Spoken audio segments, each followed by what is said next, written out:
तो नमस्कार, आदाब, सत श्री अकाल, राम राम, खम्मा गणी दोस्तों। मैं रजनी स्वागत करती हूँ आपका हमारे चैनल द सक्सेस में। तो दोस्तों आज है 2 फरवरी। हाँ, 2 फरवरी। और आज का जो हमारा करंट अफेयर्स का क्वेश्चन है, आप सब लोग अगर अखबार से वाकिफ़ होंगे तो आपने पढ़ा होगा, टोंगा में ज्वालामुखी आया था एक। तो वैसे तो आप सोच रहे होंगे कि ज्वालामुखी तो बहुत सारे आते रहते हैं, तो हमारे लिए क्यों। देखो, एक तो हमारे ज्योग्राफी में, हाँ, जो सेकंड पेपर है ज्योग्राफी में, स्पेशली ज्वालामुखी, भूकंप, ये सब दिए हुए हैं, तो इनसे रिलेटेड क्वेश्चन बन जाता है। दूसरा कि टोंगा ज्वालामुखी मतलब एक स्थान विशेष का क्वेश्चन भी हो गया। टोंगा द्वीप के बारे में भी हमसे पूछा जाता है।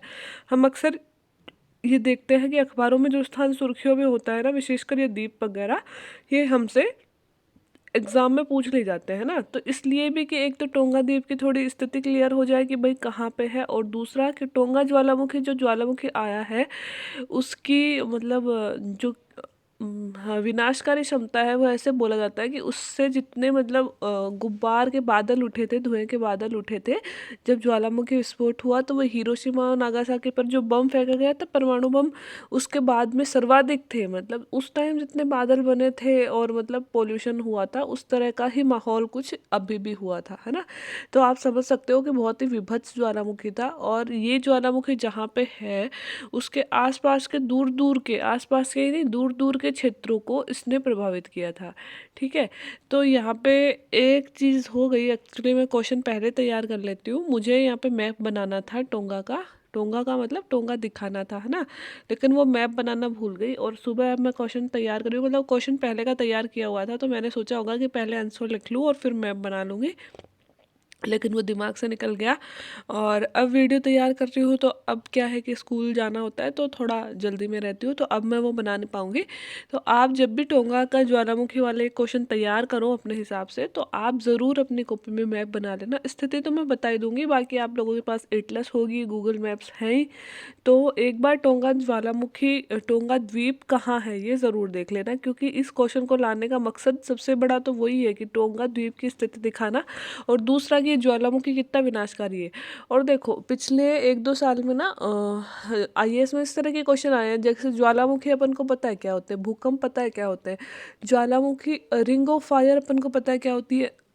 अब ये पूछा गया था ज्वालामुखी के प्रभाव, भूकंप के प्रभाव।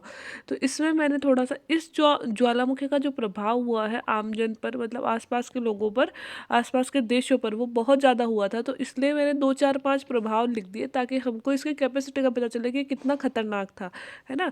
तो हो सकता है वो प्रभाव पूछ लिए जाए हमसे भी थोड़ा सा, अगर उस चीज़ को, उस पैटर्न को फॉलो करते हैं, तो इसलिए मैंने क्वेश्चन यहाँ पे लेके आई हूँ।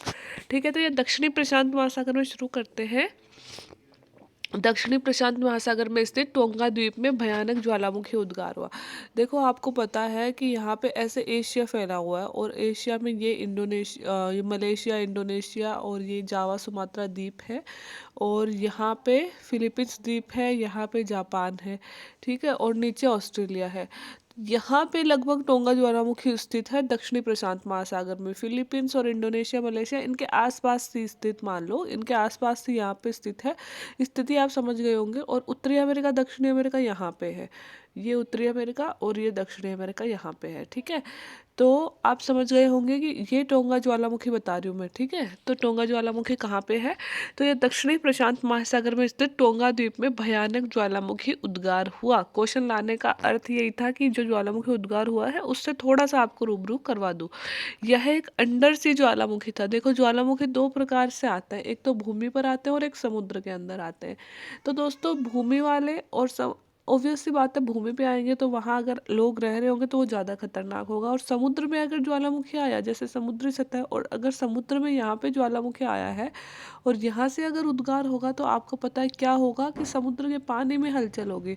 और जब समुद्र के पानी में हलचल होती है, अगर समुद्र में भूकंप आ जाता है, समुद्र में ज्वालामुखी आ जाता है, तो क्या होता है, समुद्र की लहरें ऊपर ऊपर उठने लगती हैं, और उससे क्या होता है दोस्तों, सुनामी क्रिएट हो जाती है अगर ज्वालामुखी अंदर आ जाता है। तो वही सारी चीज़ें यहाँ भी हुई थी। तो सबसे पहले एक यह है अंडर सी ज्वालामुखी विस्फोट है, और इसमें 2 छोटे निर्जन द्वीपों पर। अब ये चीज़ अच्छा हुआ कि निर्जन द्वीप थे, वहाँ पे कोई रह नहीं रहा था। एक का नाम है हुंगा टोंगा और एक का नाम है हुंगा होपई। यहाँ पे 2 द्वीपों पे ज्वालामुखी आया था। ठीक है। तो ज्वालामुखी आया कहाँ पे था दोस्तों? टोंगा द्वीप में आया था। टोंगा द्वीप कहाँ है? दक्षिणी प्रशांत महासागर में है। ठीक है, यह एक अंडर सी ज्वालामुखी था और इसमें दो छोटे द्वीप, निर्जन द्वीप, मतलब टोंगा जो खुद द्वीप है वह कई छोटे छोटे द्वीपों से मिलकर बना हुआ है। ठीक है, तो टोंगा के जो मान लो दो छोटे द्वीप हैं, एक का नाम है हुंगा टोंगा और एक का नाम है हुंगा होपाई। इन दोनों में आया था यह भूकंप। अब मैंने यहाँ भी ये भी बताने की कोशिश कर दी कि टोंगा द्वीप रिंग ऑफ फायर में स्थित है, जहाँ पे दो महासागरीय और महाद्वीपीय प्लेटों का मिलन स्थान होने के कारण यह सक्रिय क्षेत्र है और भूकंप और ज्वालामुखी की घटनाएं विश्व में सर्वाधिक है। अगर आप लोगों ने ज़िंदगी में कभी भी ज्योग्राफी पढ़ी होगी या फिर आप सिविल सर्विसेज की तैयारी कर रहे हैं और जिसमें बेसिक ज्योग्राफी चलती है, तो आप लोगों को अच्छे से पता होगा कि ज्वालामुखी और भूकंप वितरण क्षेत्र कहाँ है, मतलब विश्व में कहाँ पे है, और ज्वालामुखी और भूकंप वहाँ पे ही क्यों आते हैं, ये आपने मोस्टली पढ़ लिया होगा, है ना? नहीं पढ़ा है तो थोड़ा सा यहाँ पे देख लो कि देखो हमारी जो भू परपट्टी है उसको प्लेटों में विभाजित किया गया है। हमने जैसे कि 7 बड़ी प्लेटें बताई हैं, जैसे कि उत्तरी अमेरिकी प्लेट, दक्षिणी अमेरिकी प्लेट हो गई, यूरेशियाई प्लेट हो गई, इधर इंडो ऑस्ट्रेलियन प्लेट हो गई, उधर अफ्रीकन प्लेट हो गई, है ना? ये कई सारी प्लेटों में, और महासागरों की भी प्लेटों को ही, जैसे प्रशांत महासागरीय प्लेट हो गई, अटलांटिक प्लेट हो गई, इसलिए हमने प्लेटों के नाम से विभक्त किया है। अब भूगोलवेताओं का कहना है, भूगोलवेता जो है उनका कहना है कि जब ये प्लेटें जो है ये सक्रिय होती हैं, मतलब इनमें मूवमेंट होता रहता है, और प्लेटें कई तरह की होती, दो तरह की होती हैं, एक महाद्वीपीय, एक महासागरीय, मतलब जो महाद्वीपीय क्षेत्र से बनी है वो महाद्वीपीय प्लेटें, और जो महासागर से बनी है वो महासागरीय प्लेटें। अब जब दो तरह की प्लेटें, कौन कौन सी, जिसमें एक तो हो महासागरीय और एक हो महाद्वीपीय, जब आपस में टकराए, ऐसा स्थान जहाँ पे महाद्वीप और महासागरीय प्लेटें टकरा रही है, तो ये तो आपको पता है कौन सा महासागर है, ये वाला प्रशांत महासागर है। ठीक है, और इधर महाद्वीपीय प्लेट और इधर महाद्वीपीय, इधर तो कौन सी, उत्तरी अमेरिकी प्लेट, इधर दक्षिणी अमेरिकी प्लेट, इधर यूरेशियाई प्लेट, और इधर कौन सी, इंडो ऑस्ट्रेलियन प्लेट। तो जब जो प्रशांत महासागरीय प्लेट है अपने किनारों पर स्थित प्रशांत महासागरीय कैसी प्लेट है, महासागरीय प्लेट है, जो अपने किनारों पर स्थित महाद्वीपीय प्लेटों से टकराएगी, तो महासागरीय प्लेट हमेशा भारी होती है ना? तो महासागरीय प्लेट इस महाद्वीपीय प्लेट के अंदर धंसेगी, है ना, क्योंकि भारी होती है, जोर ज़्यादा होता है, तो वो अंदर धंस जाएगी और महासागरीय प्लेट ऊपर आ जाएगी। जैसे ही महासागरीय प्लेट अंदर धंसेगी तो उसका पानी अंदर जाएगा, और आपको पता है कि हमारा क्रोड और भूगर्भ जो है वो गर्म है। जब पानी अंदर जाएगा तो वो वाष्प में परिवर्तित हो जाएगा, और जब वो उसकी वाष्प बन जाएगी तो वो वाष्प क्या करेगी, वापस से भूगर्भ को तोड़कर ऊपर आने की कोशिश करेगी, है ना? भूगर्भ को तोड़कर धरातल पर आने की कोशिश करेगी, और तब या तो भूकंप आएगा या ज्वालामुखी आएगा। वो कम थोड़ा उसमें जोर होगा तो भूकंप आएगा, और अगर ज़्यादा जोर होगा तो ज्वालामुखी आएगा। और ये दोनों सिचुएशंस, मतलब दो प्लेटें टकरा रही हैं इधर भी और इधर भी, एक प्लेट महाद्वीपीय है, एक प्लेट महासागरीय है, ये दोनों तरह की सिचुएशन हमें यहाँ पे प्राप्त हो रही है। इसलिए उत्तरी अमेरिका के तटों पर, दक्षिणी अमेरिका के तटों पर, और इधर एशिया के तटों पर, और इधर कौन सा, ये इंडो ऑस्ट्रेलियन प्लेट के तटों पर। ठीक है, यहाँ पे क्या हो रहा है, यहाँ पे ये जब दो प्लेटें टकराती हैं तो या तो भूकंप या फिर ज्वालामुखी आते रहते हैं। जैसे कि आपने देखा होगा यहीं पे जापान स्थित है, और जापान में विश्व के सबसे ज़्यादा भूकंप आते हैं, और बहुत सारे ज्वालामुखी क्षेत्र अमेरिका में हैं, दक्षिणी अमेरिका में हैं, इसके सहारे फिलीपींस में है, ऑस्ट्रेलिया में है, बहुत सारे ऐसे ज्वालामुखी क्षेत्र हैं जो सक्रिय हैं, और कई सारे ज्वालामुखी इस क्षेत्र में आते रहते हैं। इसीलिए इस क्षेत्र को एक्टिव लेयर कहा जाता है, सक्रिय क्षेत्र कहा जाता है, क्योंकि ये भूकंप और ज्वालामुखी की दृष्टि से सबसे ज़्यादा एक्टिव क्षेत्र है। ठीक है, तो आप समझ, और इसी क्षेत्र को रिंग ऑफ फायर कहा जाता है। क्या कहा जाता है, रिंग ऑफ फायर। इन दोनों तरफ के प्रशांत के जो दोनों किनारे हैं जहाँ पे महाद्वीप से महासागरीय प्लेट टकरा रही है, इनको क्या कहा जाता है, रिंग ऑफ फायर कहा जाता है, और यहीं पे भूकंप और ज्वालामुखी की घटनाएं सर्वाधिक होती है। और आपने देख लिया कि टोंगा भी यहीं पे स्थित है, इस कारण से यहाँ पे इतना भयानक भूकंप आया है, क्योंकि यह एक सक्रिय क्षेत्र है इनकी दृष्टि से। तो नॉर्मली जानकारी जो देनी थी टोंगा के बारे में और भूकंप के बारे में, कि यह भूकंप देखो पहले हमने बता दिया कहाँ आया है, फिर हमने बता दिया कैसा भूकंप था, कि अंडर सी भूकंप था, फिर हमने कहाँ में भी स्पेसिफिक स्थान बता दिया कि हुंगा टोंगा और हुंगा होपई में आया है। फिर हमने ये बता दिया क्यों आया है, क्योंकि ये रिंग ऑफ फायर में स्थित है जहाँ पे महाद्वीपीय और महासागरीय प्लेटें टकराती हैं और इस कारण से वह सक्रिय क्षेत्र है भूकंप और ज्वालामुखी की दृष्टि से। ठीक है। फिर लास्ट हमने बता दिया टोंगा ज्वालामुखी के प्रभाव क्या क्या हुए हैं। तो वो प्रभाव, ये प्रभाव मैंने लिए हैं वैसे, ज्वालामुखी के प्रभाव मैंने वैसे नहीं लिए जो किताबों में मैंने वैसे प्रभाव नहीं लिए जो किताबों में दिए हुए होते हैं, मैंने वैसे ही प्रभाव लिए जो अखबारों में दिए हुए थे। टोंगा के प्रभाव लिए, टोंगा ज्वालामुखी के। नॉर्मल तो आपको पता ही है कि अंडर सी भूकंप आएगा तो पहला तो दोस्तों सुनामी आ जाएगी, है ना, पहला तो सुनामी आ जाएगी। दूसरा है कि भाई ज्वालामुखी आ रहा है तो ज्वालामुखी से हो सकता है कि जन धन की हानि हो जाए अगर कोई रहता है और नहीं दी गई हो। तीसरा, आपको पता है कितनी सारी गैसें वगैरह निकलती हैं तो कई बार पोल्यूशन भी हो जाता है।